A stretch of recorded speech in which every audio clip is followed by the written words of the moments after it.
निभाया है। The government of Meghalaya is planning to form an expert body to devise both short and long-term solutions to address the severe traffic congestion in the state. As revealed by State Planning Board Chairman Metbal Lingdaw, Meghalaya is grappling with severe traffic congestion.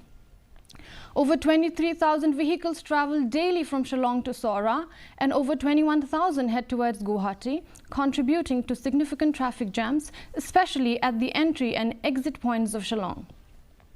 An additional 8,000 vehicles travel to Jowai. Working on it, we are going to have an expert body where some expert members will be there who will identify, who has come from the background, who can make a little bit of workings on how exactly the solution should be in the short term and the long term plans.